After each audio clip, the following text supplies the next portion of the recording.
Everybody, आज हम आपको सिखाने वाले हैं टेंसेस। तो हमने जैसे अपनी प्रीवियस वीडियो में सीखा था टेंस क्या होता है। Tense represent time of action. What does tense represent? Time of action. अब हमने ये भी जाना था what are time of action. तो चलिए एक बार रिकॉल करते हैं उसको। There are 3 types of main tenses: past tense, present tense and future tense. There are 3 types of main tenses: past tense, present and future. अब past tense क्या होता है? When an action has happened in the past time, जब भी कोई action past में होता है। और present, when an action is happening in the present time, जब भी कोई action present में हो रहा है, चल रहा है। और future क्या होता है?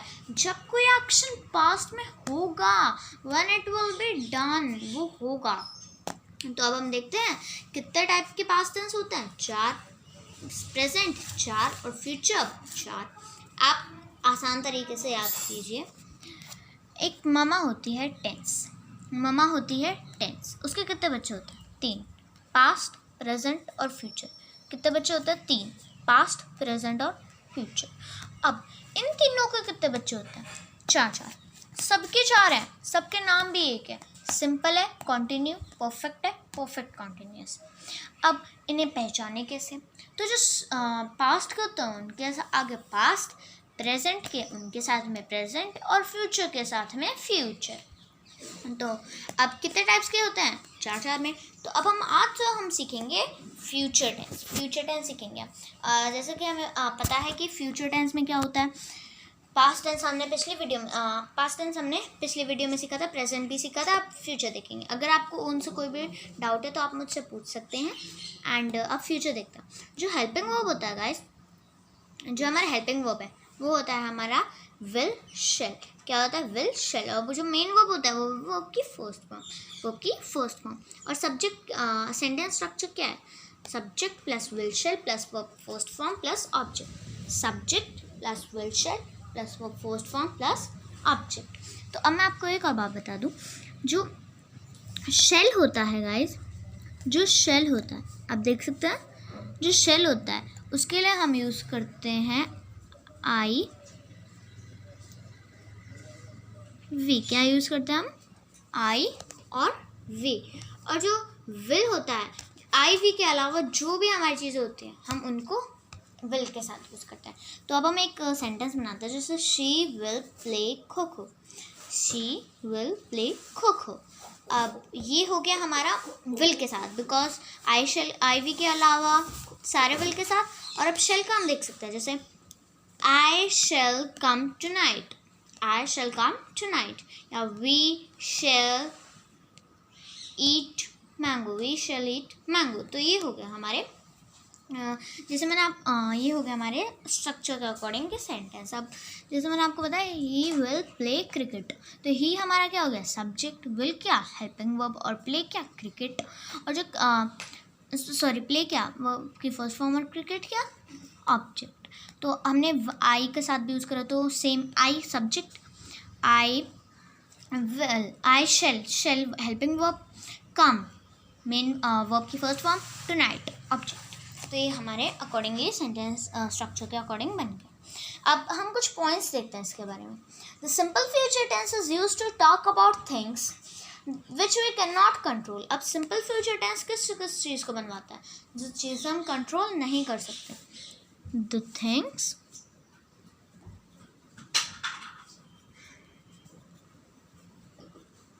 दैट वी कांट कंट्रोल, जो चीज़ हम कंट्रोल नहीं कर सकते। एज फ्यूचर कोई भी कंट्रोल नहीं कर सकता, तो जो चीज़ें हम कंट्रोल नहीं कर सकते वो सिंपल फ्यूचर टेंस में आ जाएंगे।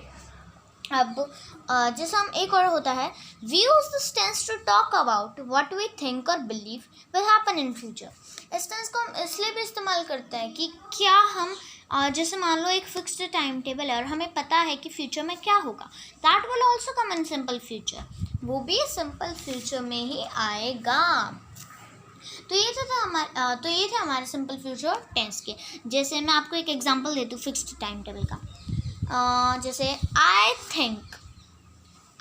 थिंक गैस, आई शेल इसमें नहीं आएगा क्योंकि उसमें मैंने कहा था कि स्ट्रक्चर के अकॉर्डिंग है। बट अब की बार मैंने कहा कि हो सकता है, हमें पता है कि वो हो सकता है, तो इसलिए भी से I think Pakistan will win the match, या I think India will win the match.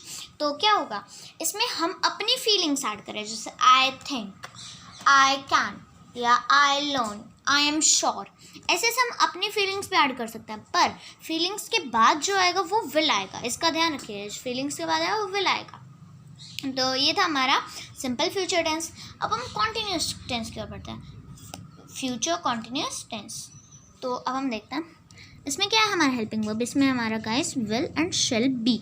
Will shell same है बट बी ऐड होगा। विल शेल सब में होगा, विल शेल सब में होगा, पर इसमें कॉन्टिन्यूस में बी ऐड हो जाएगा, बी। और मैंने आपको बताया था आईएनजी ज़रूर होता है कॉन्टिन्यूस और परफेक्ट कॉन्टिन्यूस में, परफेक्ट और सिंपल में बिल्कुल नहीं होता। तो अब मेन वर्ब क्या है, वर्ब की फर्स्ट फॉर्म प्लस आईएनजी, और हेल्पिंग वर्ब क्या है, विल और शेल बी। तो अब सेंटेंस स्ट्रक्चर क्या होगा, subject plus will shall plus be plus verb की first form plus ING plus object. तो मैंने आपको बताया ये आई के साथ हो शेल, और आई और वी के साथ शेल, और बाकी से के साथ विल। तो जैसे they will be playing cricket, they will be playing cricket. I shall be going to market, I shall be going to market। ये हमारे सेंटेंस हो गए। अब इसके कुछ पॉइंट्स देखते हैं हमारे फ्यूचर कॉन्टिन्यूस के। We use the future continuous tense to talk about actions which will be in progress at the time in future। हम फ्यूचर कॉन्टिन्यूस में क्या यूज़ करते हैं, जो टाइम फ्यूचर में प्रोग्रेस में होंगे, जो टाइम फ्यूचर में प्रोग्रेस में होंगे, मतलब वो चीज़ें फ्यूचर में चलेंगी। और किसके लिए, we also use this tense to talk about actions in the future which are already planned or which are expected to happen in the normal course of the things। Staying here till Sunday। अब देखिए ये इसके लिए भी use होता है, जो हमें चीज़ पता है और वो फ्यूचर में कंटिन्यू होगी, जो हमें पता है और फ्यूचर में कंटिन्यू होगा। हम एक एग्जांपल ले सकते हैं, जैसे मैं कहती हूँ I will be staying hair till Sunday, तो मैं कह सकती हूँ I will be staying hair till Sunday. तो ये क्या है, फ्यूचर में होगा but I know about it, तो वो भी हमारा फ्यूचर कॉन्टिन्यूस में आएगा, वो भी हमारा फ्यूचर कॉन्टिन्यूस टेंस में आएगा।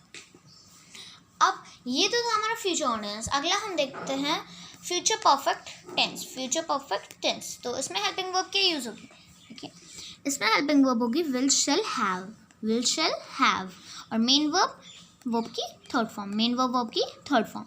अब सेंटेंस स्ट्रक्चर बनाते हैं, subject plus will shall have plus verb की थर्ड फॉर्म प्लस ऑब्जेक्ट। तो सब्जेक्ट क्या लेंगे, she will have, she will have, या फिर आप she will have, she will have played, she will have played badminton, she will have played badminton. अब I के साथ I shall have written my exercise, I shall have written my book exercise. तो ये हो गया हमारा perfect में। अब परफेक्ट के कुछ पॉइंट्स हम देख सकते हैं, जैसे the future perfect tense is used to talk about action that will be completed by a certain future time. Future perfect tense किसके लिए इस्तेमाल होता है, जो फ्यूचर के अंदर कंप्लीट होएंगे, जो फ्यूचर के अंदर थोड़ी देर में कंप्लीट हो जाएंगे, उनके लिए फ्यूचर परफेक्ट टेंस होता है। अगला टेंस हम देखते हैं future perfect continuous tense. Perfect continuous tense, इसमें क्या होता है, जो हमारा हेल्पिंग वर्ब होता है गाइस, वो होता है will shall have been, will shall have been. तो अब इस तरह देखिए, जैसे will shall be, will shall be, will shall have been, ये हो गया हमारा। तो अब इसमें क्या होगा, वो आपकी फर्स्ट फॉर्म मेन वर्ब होगी प्लस आईएनजी। सेंटेंस का स्ट्रक्चर बनाता है, तो subject plus will shall have been plus verb की first form plus ING plus object. तो इसका भी एक सेंटेंस बना सकते हैं, जैसे she will have been writing a letter, she will have been writing a letter. I shall have been playing till 4 o'clock. I shall have been playing till 4 o'clock. तो ये था हमारे स्ट्रक्चर के अकॉर्डिंग. अब परफेक्ट कॉन्टिन्यूस के ऊपर कुछ points होते हैं, वो देखते हैं. The future perfect continuous tense is used for actions. The future perfect continuous tense is used for actions which will be in progress over a period of time. जो progress में होंगे एक पीरियड ऑफ टाइम के बाद. That will and in the future, और वो future में and होंगे. मतलब वो परफेक्ट टेंस मतलब थोड़ी देर पहले शुरू हुए थे और वो फ्यूचर में चलते चलते चलते चलते फ्यूचर में ही एंड होंगे.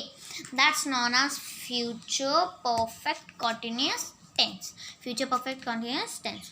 अब जैसे सभी में फॉर और सिंस का इस्तेमाल होता है, पास्ट में भी, प्रेजेंट में भी और फ्यूचर में भी. तो फ्यूचर में देखता है सिंस का किस लिए इस्तेमाल होता है. वो होता है अ पॉइंट ऑफ टाइम. एक पॉइंट ऑफ टाइम के लिए यूज़ होता है हमारा सिंस. क्या किस लिए होता है? एक पॉइंट ऑफ टाइम के लिए. अब जो फोर होता है a period of time. For किस लिए यूज़ होता है हमारा? A period of time. हम एक एग्जांपल देते हैं, जैसे by next March we shall have been living here for 4 months. From next March we shall have been living here for 4 months. तो ये हो गया हमारा 4 के साथ. और हम ले सकते हैं they will be playing since 4 o'clock. They will be playing since 4 o'clock. तो since क्या होता है? एक पॉइंट ऑफ टाइम के लिए, और 4 क्या होता है? एक पीरियड ऑफ टाइम के लिए. तो ये था हमारा फ्यूचर टेंस. उम्मीद है आपको ये टेंस समझ में आ गए होंगे. Thanks for watching the video.